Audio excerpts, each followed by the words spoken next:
Welcome to VVS inter college Chatiya चक्रामो online classes में आपका स्वागत है। मैं रामशरण गौतम आपको आपके सामने कक्षा 10 का संविधान यानी संविधान के बारे में टॉपिक लेकर आया हूं कि संविधान का निर्माण कैसे हुआ।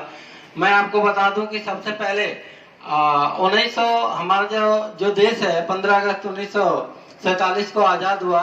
उसके पहले तमाम अंग्रेजों का अधिकार रहा और अंग्रेजों का अधिकार रहा उसमें तमाम वायसराय और वायसरायों द्वारा यह देश चलाया गया, जिसमें Lord Irwin, Lord Curzon, Lord Canning, Lord Mayo, तमाम इस तरह के वायसराय और लॉर्ड डलहौजी, ये वायसराय द्वारा यह देश चलाया गया। लेकिन जब 1947 में हमारा देश आजाद हुआ तो उसके पहले आजाद होने से पहले हमारे देश में यह हुआ कि आजाद होने के बाद देश की जो गतिविधियां हैं उनको चलाने के लिए एक नियम, विधि विधान और संविधान की जरूरत है। तो संविधान की आवश्यकता पड़ी, इसलिए संविधान का गठन होने की बात कही। तो सबसे पहले संविधान का गठन होने का प्रस्ताव रखा गया तो उसकी बैठक हुई।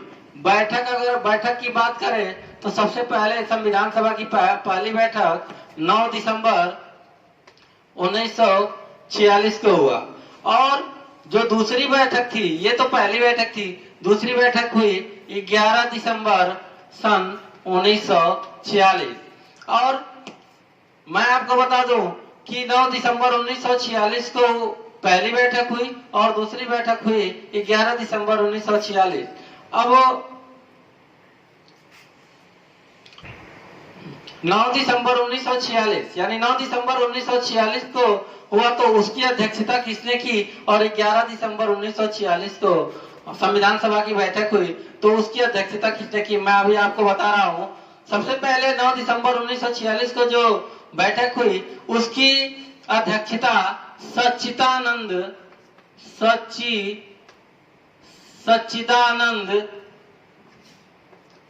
सिन्हा के द्वारा हुई। लेकिन जब वही दूसरी बैठक हुई तो दूसरी बैठक के जो अध्यक्ष थे, जो हमारे देश के प्रथम राष्ट्रपति बनाए गए, वो राष्ट्रपति बाद में बनाए गए जब 1950-51 में प्रथम आम चुनाव हुआ था। उसके पहले हमारे संविधान सभा की जब दूसरी बैठक हुई तो उसमें अध्यक्ष बने श्री राजेंद्र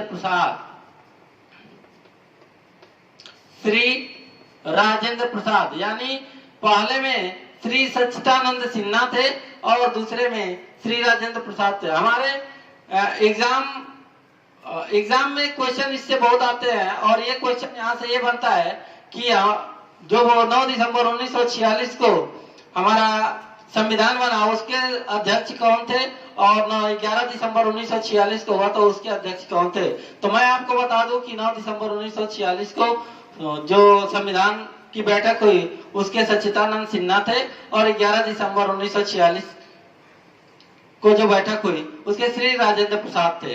अब यहाँ क्वेश्चन उभर कर आता है कि अस्थायी सदस्य, अस्थायी अध्यक्ष थे और कौन अस्थायी अध्यक्ष थे। तो अगर मैं बता दूं कि अस्थायी और अस्थायी, कभी कभी मतभेद हो जाता है कि कौन अस्थायी थे और कौन अस्थायी। सबसे पहले बैठक हुई 9 दिसंबर, तो 9 दिसंबर को हमारे सच्चिदानंद सिन्हा थे तो पहले अस्थायी चुना जाता है, इसके बाद ये अस्थायी, क्योंकि अस्थायी के बाद अस्थायी का नंबर नहीं आता है। अगर आज अस्थायी चुन ही लेंगे तो फिर अस्थायी सदस्य या अस्थायी अस्थायी अध्यक्ष कैसे चुन पाएंगे। इसलिए पहले अस्थायी होता है उसके बाद अस्थायी होता है। तो अस्थायी में यानी पहले जब 9 दिसंबर 1946 को सच्चिदानंद सिन्हा थे तो अस्थायी सच्चिदानंद सिन्हा हुए, जबकि अस्थायी अध्यक्ष श्री डॉक्टर राजेंद्र प्रसाद हुए। अब हम आते हैं संविधान के बारे में। सबसे पहले संविधान की प्रस्तावना के बारे में बात किया जाए तो प्रस्तावना को डॉक्टर एम हिदायतुल्लाह जी थे डॉक्टर एम हिदायतुल्लाह की बात करें या पंडित जवाहरलाल नेहरू की बात करें, तो पंडित जवाहरलाल नेहरू इन लोगों ने प्रस्तावना को संविधान की आत्मा माना। लेकिन वहीं पे डॉक्टर भीमराव अंबेडकर थे, डॉक्टर भीमराव अंबेडकर, इन्होंने प्रस्तावना को संविधान की आत्मा नहीं माना। संविधान की आत्मा प्रस्तावना को नहीं माना। उन्होंने अनुच्छेद 32, जो संविधान में जब संविधान पढ़ेंगे तो तमाम अनुच्छेद आपको मिलेंगे, यानी अनुच्छेद 32 को संविधान की आत्मा माना। अब आप सोच रहे होंगे कि ये संविधान में अनुच्छेद 32 क्या है, तो मैं आपको बता दूं कि जब वो संविधान बनाया गया तो उसमें चाहे मौलिक कर्तव्य हो, चाहे मौलिक अधिकार हो, चाहे नीति निर्देशक तत्व हो, ये सारे जो पॉइंट है, जो संघीय कार्यपालिका है, चाहे जो भी हो, ये अन्य देशों से लिए गए थे। तो मौलिक अधिकार जो हमारा अमेरिका से लिया गया था, वो मौलिक अधिकारों की संख्या जब संविधान बना तो उसकी संख्या 7 थी। उनकी संख्या 7 थी। वो कौन कौन से थे, मैं आपको शॉर्ट में समझा दे रहा हूँ। पहला था समानता का अधिकार, दूसरा था स्वतंत्रता का अधिकार, तीसरा था शोषण के विरुद्ध अधिकार, चौथा था धार्मिक स्वतंत्रता का अधिकार, और पांचवा था शिक्षा व संस्कृति का अधिकार, और छठा था संवैधानिक उपचारों का अधिकार। थोड़ा जल्दी लिखने में मैं जबकि बोल रहा हूं, आपको समझ आ जाना चाहिए। थोड़ा जल्दी लिखने में दिक्कत हो जा रही है क्योंकि स्पीड से पढ़ाना पड़ रहा है। छठा जो अधिकार था संवैधानिक उपचारों का अधिकार, और जो 7वां अधिकार था वो था संपत्ति का अधिकार।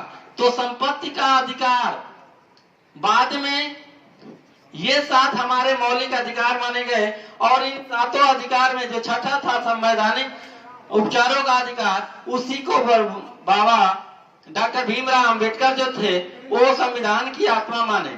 लेकिन बीच में संविधान संशोधन होते गए, और जब संविधान संशोधन हुआ तो जो 7वां हमारा मौलिक अधिकार था संपत्ति का अधिकार, इसको जो अनुच्छेद 31 के तहत आता था, इसको क्या कर दिया गया कि मौलिक अधिकार के श्रेणी से हटा दिया गया, और इसको एक कानूनी अधिकार केवल की मान्यता दे दी गई।